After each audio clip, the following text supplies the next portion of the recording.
Alors dans cette vidéo, on va voir une fuite d'eau un peu particulière. Donc c'est la première fois que j'arrive à la filmer. C'est une fuite de type pitting. Donc c'est le tuyau qui va percer à un endroit. Le trou où passe l'eau à la taille d'une tête d'épingle à une taille extrêmement petite.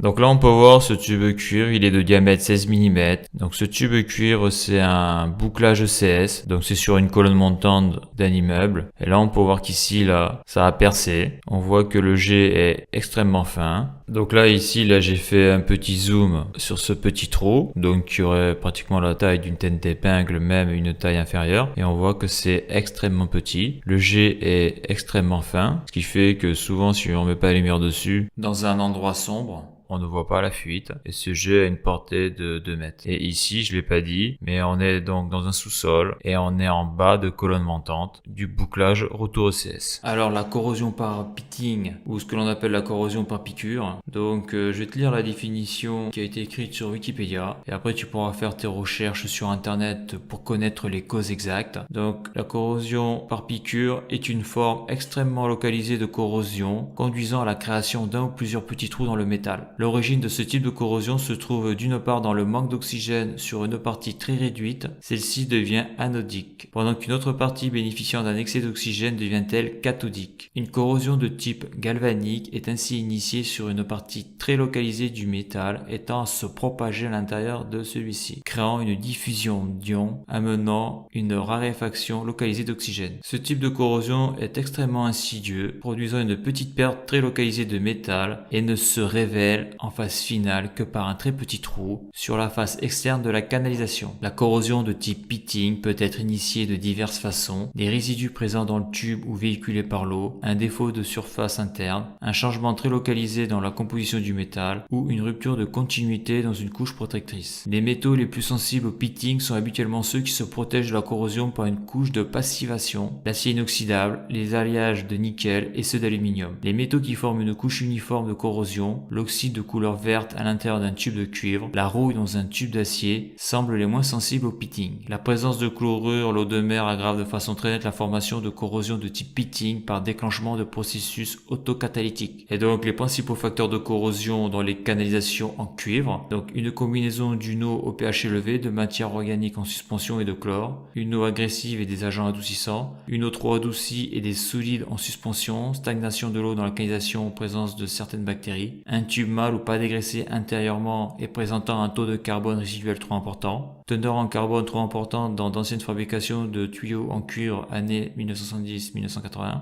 mise en présence du cuivre avec des chlorures et de l'ammoniac, cas de corrosion par l'extérieur qui peut se produire par l'introduction de liquide lessiviel entre une gaine et le tube, induction électrique d'origine diverse. Donc les cas sans rapport avec l'effet pitting, l'excès de flux de brasure, dans ce cas c'est l'acidité du flux qui provoque la corrosion à proximité d'un raccord soudé, percement d'un tube sur la génératrice externe d'un coude, se produit par l'érosion progressive de cuivre suite à une vitesse de circulation trop élevée de l'eau. Donc je rajouterai qu'il existe deux types de pitting. Donc le pitting 1 que l'on va voir principalement sur les réseaux d'eau froide, assez fortement minéralisés, sur du cuivre recuit et écroué traité thermiquement lors des assemblages par brasure. Et le deuxième type de pitting, c'est le pitting 2 qui apparaît sur les réseaux d'eau chaude. Donc c'est qui est le cas ici. Donc qui apparaît sur les réseaux d'eau chaude peu minéralisés avec un rapport bicarbonate sulfate inférieur à 1. Donc ici, comme j'ai déjà dit, c'est le retour ECS, donc c'est la boucle de circulation ECS. Et donc là, je vais faire une réparation provisoire, qui va être une réparation définitive, car lorsque l'on a ce type de problème-là sur la canalisation, eh bien la meilleure solution, c'est de remplacer la canalisation qui est endommagée, remplacer la canalisation où il y a ce phénomène de pitting. Car en principe, quand ça commence à percer, on va boucher le trou, et ce trou va se refaire quelques centimètres plus loin. Donc ça peut prendre plusieurs jours, plusieurs semaines, voire plusieurs mois. Mais à partir du moment où ça perce, eh bien ça va percer régulièrement et on peut le voir sur des installations tertiaires. Eh bien des fois on peut avoir sur un bout de tuyauterie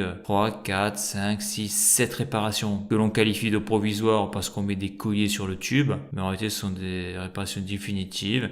Et au bout d'un moment, le client, lorsqu'il en a marre d'avoir des fuites d'eau, eh bien, il remplace la canalisation. Donc là, je vais boucher cette fuite. Et donc, pour réparer cette fuite, on fait une réparation provisoire. On prend un morceau de caoutchouc ou un morceau de chambre à air, quelque chose d'assez souple et d'assez mou qui puisse bien épouser le tube. Après, ici, j'ai pris des colliers. Donc, ce sont des colliers Serflex. On appelle ça aussi des colliers à crémaillère, inox. Et donc après, j'ai serré le tout. Donc ça, c'est une première méthode pour réparer cette fuite-là. Il y a une deuxième méthode qui est mieux, c'est d'utiliser ce type de collier-là. Il en existe pour chaque diamètre de tube.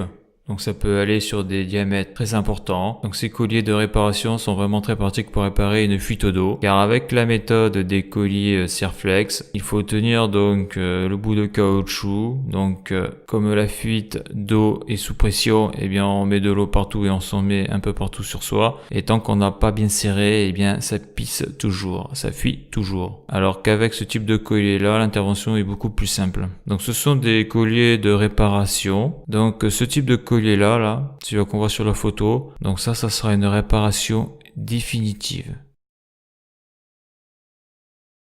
Donc en conclusion, ce type de corrosion, c'est un petit peu comme pour un être humain la gangrène. Donc il faut amputer. Et donc là, quand on a du pitting, eh bien c'est simple, il faut remplacer la canalisation. Donc moi, j'ai conseillé au client de remplacer sa canalisation cuivre, donc sa colonne. Donc par exemple par du PER ou autre. Car on le voit, comme j'ai déjà dit sur d'autres sites, tertiaires, maisons de retraite, etc. Quand ça commence à percer, eh bien ça perce régulièrement. Donc il y a des fuites d'eau. Les fuites d'eau provoquent des dégâts. Et si on a ces sites en maintenance, on a l'astreinte et on peut être appelé la nuit, le week-end, quand ça se produit. Donc le mieux c'est soit d'enlever le bout de canalisation qui a ce problème-là sur 1 mètre, et si ça se propage plus loin, c'est de remplacer toute la canalisation. Et donc ici, toute la colonne montante. Du bouclage ECS.